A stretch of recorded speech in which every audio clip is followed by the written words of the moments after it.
Hello, this is the third video introduction to the NES assessment grid.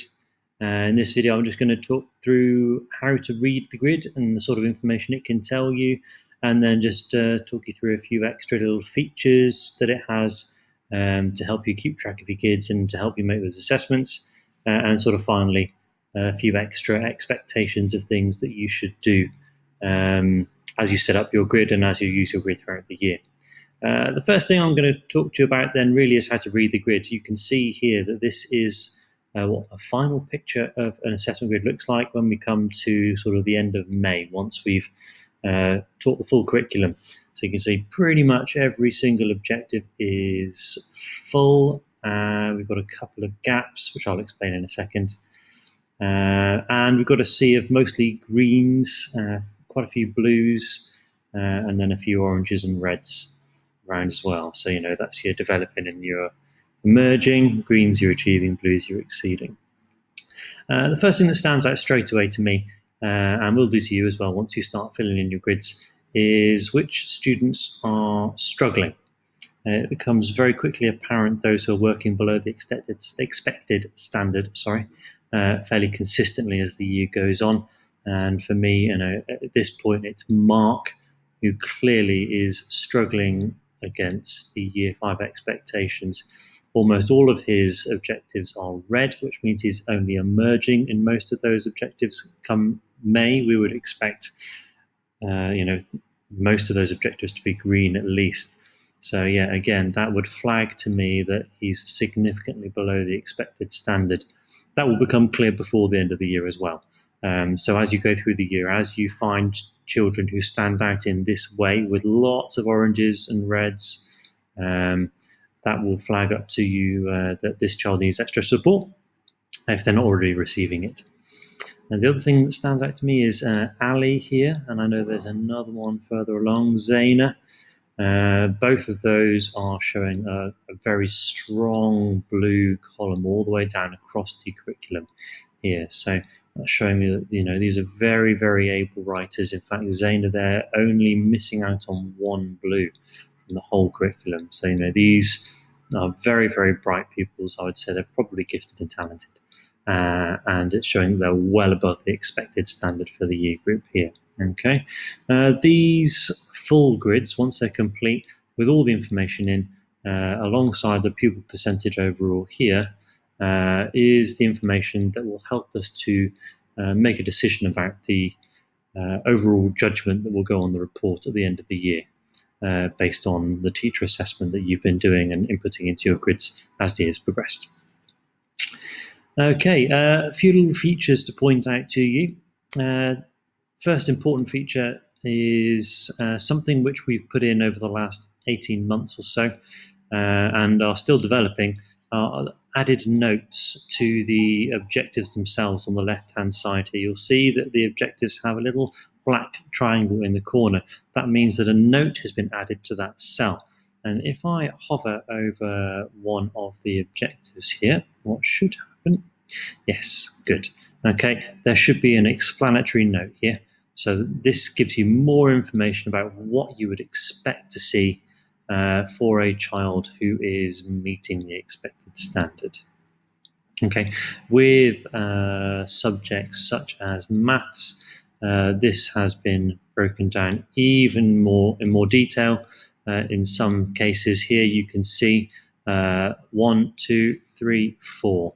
Okay, so an example explanation or a description of what a child who is 1 emerging, 2 developing, 3 achieving, and 4 exceeding can do related to that objective.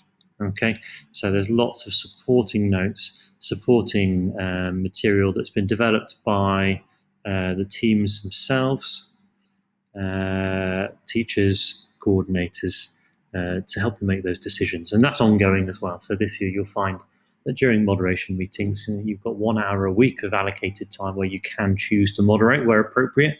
Some of that time may be spent sort of adding more detail to those notes and making sure that everyone's on a consistent page and everyone is giving a 3 for the same sort of profile of child. And achieving judgment is the same for one as it would be for another. So, and that's something that's really developed over the last couple of years, and it's been a great success.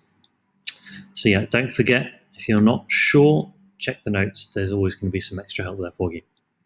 Another thing that you'll notice is it's not just the objectives that have the little black dots in the corner, black triangles. Some of the assessment judgments themselves have as well. And that is where the teacher themselves, so you, will be able to add a note to a specific judgment to give you a reason why you gave that judgment, or to remind yourself of the evidence that you saw to back up that assessment that you've made. I would most likely see these in either the red boxes, where I'm seeing a very low score. For example, if I look at Mark, he's got quite a few notes on his reds.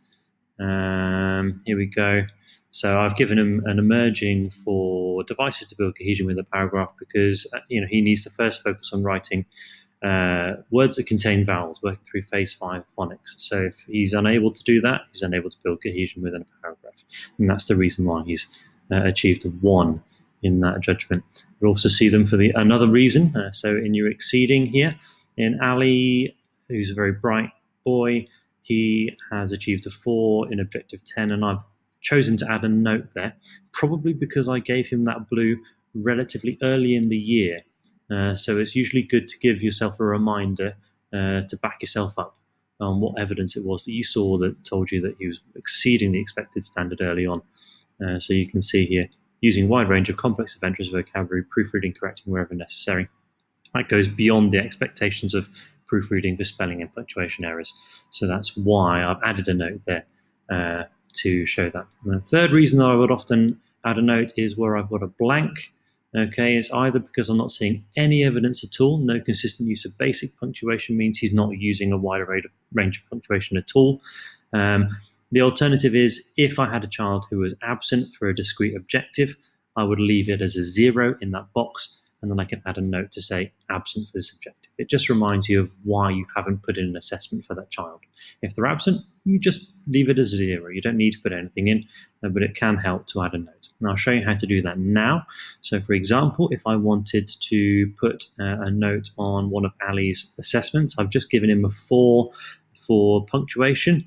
I might want to put a note. So that's a right click, and then down at the bottom here you've got insert note. Can I ask you, do not add a comment. Comments can be a pain in the backside to get rid of when we have to clear the grids at the end of the year, and they're also not easy to see for you when you're going back through your assessment. So always note, never a comment. So insert note, and in here you can then type whatever message or reminder you want to put in. I might say, see assessment piece number 4 for evidence. Okay, it could be anything you like, but that would be an example of what I could put in as a note. Okay, when I click off, that black triangle's arrived, and if I hover over it again, that reminder pops up. Okay, the last thing I wanted to speak to you about really is, yes, expectations, extra little jobs for you to do as you're setting up your grids. I would like you to have a look, see these names. You may have noticed in the previous video as well that some of the names are color-coded: blue, yellow, pink, and so on. All right, that corresponds to either English as a foreign language support or an SEN requirement.